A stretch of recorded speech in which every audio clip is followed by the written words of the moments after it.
This kind of leads us into our next conversation, Nick, which is that the SEC and Big Ten officials are meeting on college football playoff format, the House case, and a scheduling agreement. And some people are wondering if this could possibly help with situations like this, with what's going on with Bear Alexander. The Big Ten and SEC officials are meeting to discuss scheduling agreement, the future of the college football playoff format, and new enforcement and government models. And so obviously that's one of the things they're thinking. Hey, would a new governance for college football be able to help? The NCAA is doing nothing right now. They have no guidelines. There's nothing in place to actually help with NIL, players, not playing, stuff like that. Discussions will explore a regular season partnership and overhaul in the postseason, potentially replacing existing bowl arrangements to generate more revenue. That's the R word that everybody likes to hear, right? Revenue.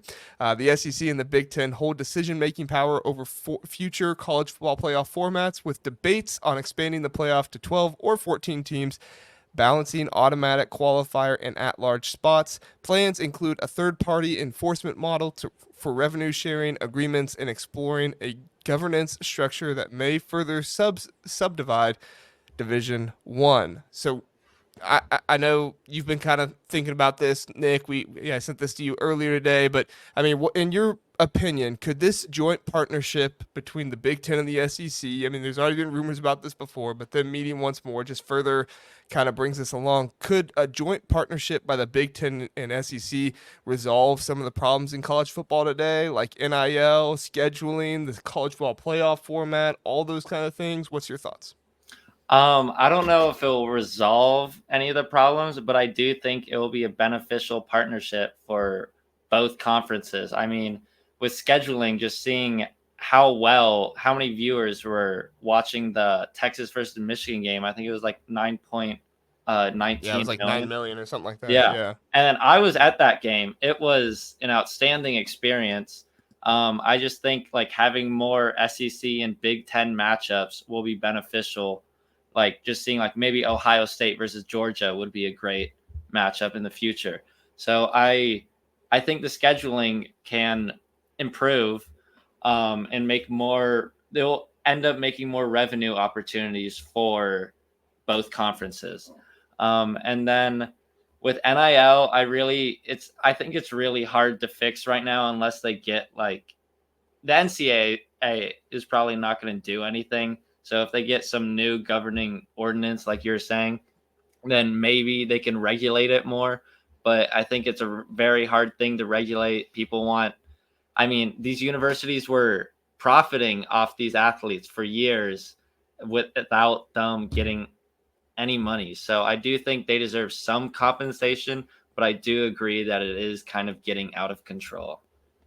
I totally agree. They need compensation. It's just how do they get that compensation and how is it regulated in such a way that you don't have players quitting and you don't have players getting paid, right? I mean, things have to be done in order for things, the players to be done right and for the schools to be done right by the players. There has to be a mutual working together relationship here.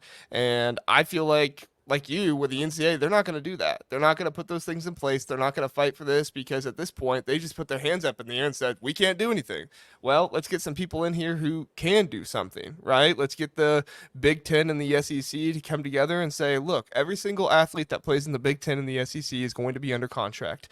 Now, what that contract looks like, that can be up to the school or up to the NIL collective or whoever it is. Like, you sign a contract to play for Indiana for 2 years, and then you can enter the transfer portal after that. I don't know, something like that, or you're promised this much money if you start X number of games or something like that. Like, I know it makes it more like NFL football and more like the professionals, but at this point, they're already professionals to me. They're getting paid money and they're doing sponsorship deals and all this kind of stuff. So, I mean, at the end of the day, like, they're already getting paid. So why not just make it more enforceable, right? Have some more rules around it because newsflash, the payment's not going away. They're not getting rid of NIL. You giving up NIL, it's there now. So you're not getting rid of it. Nick, in the article that Ross Dellinger put out, there were three topics mentioned. Are you most interested in the Big Ten and the SEC completing? Like, which of those three topics that was mentioned are you most interested in the Big Ten and the SEC completing? Again, they were scheduling, They were a new enforcement and governance of the NCAA and then the college football playoff format. If you had to choose, which one of those three would be most important to you for them to figure something out with and get it done? Um, I don't know. I feel like scheduling would be. I really want that done because I'm a Texas fan. I grew up a Texas fan, so I would love to see Texas playing Big Ten schools. It would be really nice, especially like I mean, I feel like they would whoop Indiana, even though Indiana's doing good right now. But it would be exciting to see like my two schools just battle each other out.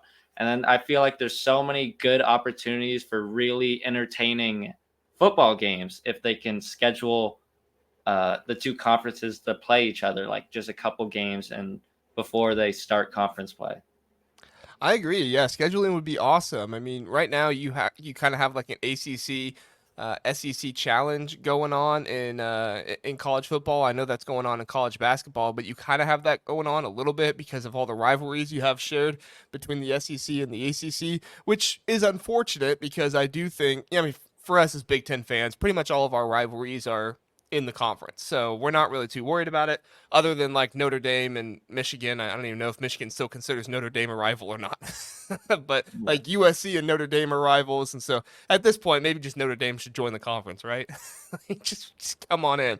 But I tend to agree. I think that the playoff, or not the playoff, the scheduling format of getting playoff worthy games in the season would be the best thing because seeing these games on college campuses and not in like pro stadiums, like that's one of the biggest draws, right? To see this actually happen, to see the students on campus, to see the alumni in the stands, all that different stuff. I just think that's a huge part of it. And I think that's one of the reasons why so many people watch the Texas and Michigan game because they wanted to see the crowd. They wanted to see the environment. It's not this stale professional environment where it's a neutral field. It's, on a campus and the SEC team coming up north and playing a Big Ten team. So I agree. I want to see more of that, and whatever we can do to get that, that would be great. Let's look at a few comments really fast, Nick, and then we're gonna get to a commercial and we'll get into some of our previews. Dylan says, "Man, I thought Guggenheim grew hair overnight for a second." No, that's not Zach. That's Nick. They do both end with CK, but no, that's Nick, not Zach. That's funny, Dylan. Philip says contracts with buyouts. Okay, yeah, that would totally work. Yeah, have a buyout so that way you can move on from a player, or the player can move on, or something like that. That's a good idea. And then Doug says there should be a pay system set up to pay during their college years, divide between salaries and annuities to protect the kids from being taken advantage of.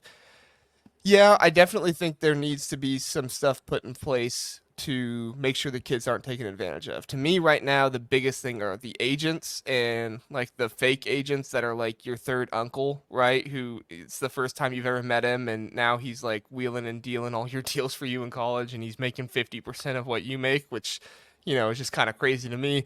But I definitely think there should be something in place. Like that was the biggest thing to me that the NCAA just completely dropped the ball on. I get there's a lot of like government stuff right now they can't do, but like they should have been like, look, the only agents that you're allowed to work with are regulated agents by the NCAA that we approve. Which I get some people wouldn't like that, but there's too many college kids being taken advantage of. Do you have any thoughts on that, Nick? Yeah, I do think there should be a more of a system and requirements for their agents because there are a lot of kids being taken advantage of, and I hate to see it. It's sad to see them. They're so talented, and then just end up losing money because of agencies or contracts.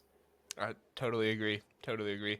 Doug says you're nailing it, JR. I appreciate it, Doug. I appreciate that, man. You had a great comment there. I